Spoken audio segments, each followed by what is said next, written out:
Hello everyone, welcome to channel learn with ease.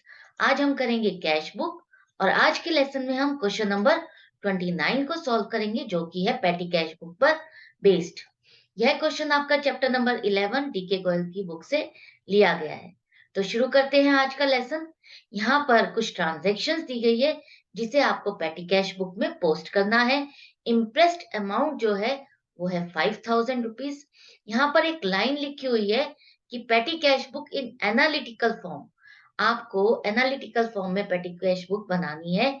इसका मतलब यही है कि आपको डिफरेंट कॉलम्स बनाने हैं खर्चों के हिसाब से और उसमें पेटी कैश बुक में पोस्ट करने हैं।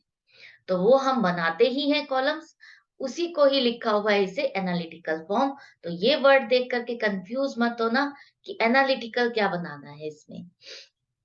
ये है आपका फॉर्मेट जो कि मैं पहले भी समझा चुकी हूँ। ये साइड, ये कॉलम है आपका डेबिट साइड अमाउंट रिसीव का, और टोटल पेमेंट्स का कॉलम जो है वो है क्रेडिट साइड। पर्टिकुलर्स में आप लिखते हो जो आप खर्चा कर रहे हो उसको, या जो कैश आप रिसीव कर रहे हो उसे लिखोगे। फर्स्ट ट्रांजेक्शन है petty cash in hand ₹420 received cash to make up the interest. अब आपके पास स्टार्टिंग में ओपनिंग बैलेंस दिया गया है 420 रुपए का, और आपको कैशियर से अमाउंट मिल रही है अपने इंटरेस्ट बैलेंस को बनाने के लिए। कितना बनाना है हमको? 5000 रुपए का। तो क्या एंट्री करोगे? देखो, अप्रैल 3 को लिखोगे टू बैलेंस पीडी। यहाँ पर आपके पास ओपनिंग बैलेंस है कैश का, डेबिट बैलेंस है जिसे आप शो करोगे डेबिट साइड पर 420 रुपए से। पेटी कैश बुक हो या कैश बुक, दोनों का ही बैलेंस आपका डेबिट रहेगा। क्यों? क्योंकि आप कैश में ही खर्चे कर रहे हो, और कैश में वही खर्चे उतने ही कर सकते हो आप जितना आपके पास कैश का बैलेंस है। नहीं होगा तो आप उससे उधार में किस तरीके से खर्चा करोगे? नहीं कर सकते। और वो पोस्टिंग जो उधार में हम करते हैं ट्रांजैक्शंस, उसकी पोस्टिंग तो हमारी कैश बुक में आती ही नहीं है। तो इसलिए आपका कैश का बैलेंस हमेशा डेबिट होगा। तो डेबिट साइड पे लिखोगे ओपनिंग बैलेंस। उसके बाद इम्प्रेस्ड अमाउंट को 5000 से मेंटेन करना है। इसका मतलब है आपको कैशियर से कितना अमाउंट मिलेगा? वो मिलेगा आपको 4580 रुपए।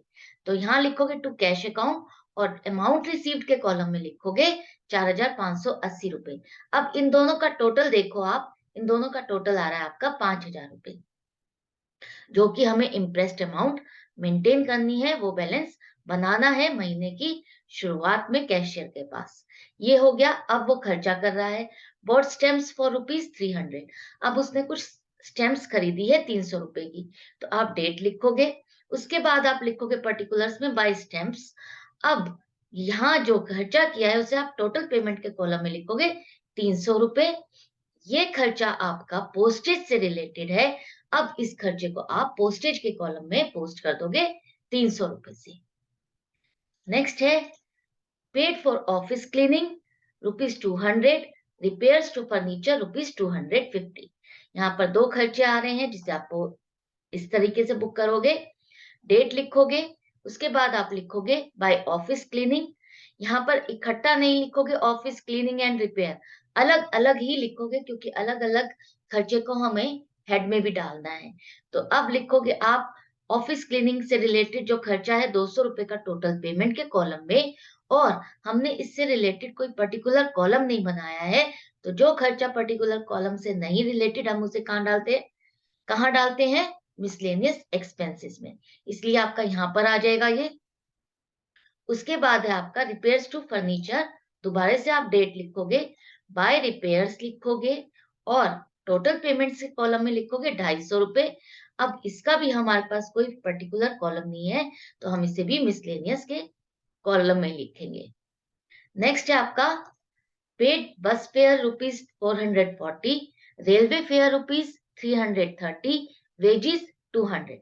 अब यहाँ पर तीन तीन खर्चे आ रहे हैं जिसे आप अलग अलग ही बुक करोगे। डेट लिखोगे, फिर लिखोगे बाय बस फेयर, अमाउंट लिखोगे 440 रुपए टोटल पेमेंट के कॉलम में, और जो बस फेयर है वो है आपका कन्वेंस, इसलिए आप कन्वेंस के कॉलम में लिखोगे 440 रुपए। उसके बाद फिर से आप डेट लिखोगे, फिर लिखोगे बाय रेलवे फेयर, अमाउंट लिखोगे 330 रुपए। ये भी कन्वेंस, इसलिए कन्वेंस के कॉलम में लिखोगे 330 रुपए। उसके बाद फिर डेट लिखोगे आप। उसके बाद लिखोगे बाय वेजेस और 200 रुपए लिखोगे टोटल पेमेंट के कॉलम में, और वेजेस का हमने कॉलम बनाया हुआ है इसलिए वहां लिखोगे आप 200 रुपए। उसके बाद है अब आपका पेड फॉर चैरिटी ₹350। अब यहाँ पर आप डेट लिखोगे, बाय चैरिटी लिखोगे, 350 रुपए लिखोगे टोटल पेमेंट के कॉलम में, और चैरिटी मतलब दान किया आपने, उसका कोई हमने पर्टिकुलर कॉलम नहीं बनाया इसलिए हम उसे मिसलेनियस में लिखेंगे 350 रुपए। नेक्स्ट है bought shorthand notebook for office ₹250 and carriage on parcels ₹280। दो खर्चे हो रहे हैं, दोनों को बुक करोगे अलग अलग से। भूल मत जाना, एक को बुक करके दूसरा ना बुक करो, क्वेश्चन आपका रॉन्ग हो जाएगा, मैच नहीं करेगा, रॉन्ग आंसर आएगा आपका। तो यहाँ पर अब आप लिखोगे buy shorthand notebook, total payment के खर्चे में लिखोगे आप 250 रुपए। अब ये स्टेशनरी का पार्ट है इसलिए स्टेशनरी के कॉलम में लिखोगे 250 रुपए। उसके बाद आप लिखोगे फिर से डेट, बाय कैरियज लिखोगे, पार्सल्स के लिए कार्टेज आपने पे की है, आप यहाँ पर लिखोगे 280 रुपए टोटल पेमेंट के कॉलम में, और कार्टेज का हमने कॉलम बनाया है वहां पर लिखोगे आप 280 रुपए। नेक्स्ट है bought envelopes ₹450, served refreshment to customers ₹150। यहाँ पर कुछ एनवलप्स खरीदे हैं, आप लिखोगे बाय एनवलप्स, टोटल पेमेंट के खर्चे में लिखोगे आप 450 रुपए, और ये है आपका स्टेशनरी का पार्ट इसलिए वहां पर लिखोगे आप 450 रुपए। उसके बाद आपने रिफ्रेशमेंट दी है तो बाय रिफ्रेशमेंट लिखोगे, और यहाँ लिखोगे 150 रुपए। उसके बाद ये भी हमने कोई कॉलम नहीं बनाया हुआ इसलिए हम मिसलेनियस के कॉलम में लिखेंगे 150 रुपए। नेक्स्ट है paid for conveyance ₹300, wages 200, stapler pins ₹280। तीन खर्चे हैं, डेट लिखो, बाय कन्वेंस लिखोगे, और टोटल पेमेंट के कॉलम में लिखोगे 300 रुपए। कन्वेंस का कॉलम है इसलिए हम वहां पर लिखेंगे 300 रुपए। उसके बाद जो वेजेस है उसके लिए लिखोगे आप बाय वेजेस, 200 रुपए लिखोगे टोटल पेमेंट के कॉलम में, और वेजेस के कॉलम में लिखोगे 200 रुपए। अब जो स्टेपलर पिन्स है उसके लिए आप लिखोगे बाय स्टेपलर पिन्स, और ये पार्ट है आपकी स्टेशनरी का, वहां पर लिखोगे आप स्टेशनरी के कॉलम में 280 रुपए। नेक्स्ट है आपका गिव टिप्स टू ऑफिस पियन ₹250। अब आपने पियोन को 250 रुपए दिए हैं एज ए टिप, तो उसको लिखोगे आप बाय टिप टू पियोन, और टोटल पेमेंट के कॉलम में लिखोगे 250 रुपए। ये भी हमारा मिसलेनियस एक्सपेंसेस है इसलिए हम उसके कॉलम में लिखेंगे 250 रुपए। यहाँ पर हमने सारी एंट्रीज कर ली है। अब आप करोगे टोटल, टोटल करोगे सभी कॉलम्स का बारी बारी से। पहले लिखोगे यहाँ पर टोटल पेमेंट्स की कॉलम का टोटल करोगे, वो आ जाएगा 4230 रुपए। अब आप कार्टेज करोगे 280 रुपए, कन्वेंस 1070 रुपए, पोस्टेज एंड कॉरियर 300 रुपए, स्टेशनरी 980 रुपए, ये है वेजेस 400 रुपए, और आपका मिसलेनियस एक्सपेंसेस है 1200 रुपए। अब जो टोटल पेमेंट का टोटल है वो आपका मैच करना चाहिए इन सब के टोटल से। अगर मैच नहीं कर रहा तो आपने कुछ ना कुछ मिस्टेक की है, आपको चेक करना पड़ेगा क्वेश्चन। हमारा मैच कर रहा है इसलिए हमारा करेक्ट है। अब यहाँ पर जो टोटल पेमेंट का टोटल आ रहा है 4230 रुपए क्रेडिट साइड में, और हमारा डेबिट साइड का टोटल है 5000 रुपए। अब डेबिट में से क्रेडिट बैलेंस को माइनस करोगे तो आपके पास कितना बचेगा? 770 रुपए, जो कि आपका है क्लोजिंग बैलेंस। लिखोगे आप डेट अप्रैल 30, और लिखोगे बाय बैलेंस सीडी, जैसा कि हम डबल कॉलम या सिंगल कॉलम कैश बुक में लिखते हैं क्रेडिट साइड पे ही, और यहाँ पर लिखोगे 770 रुपए।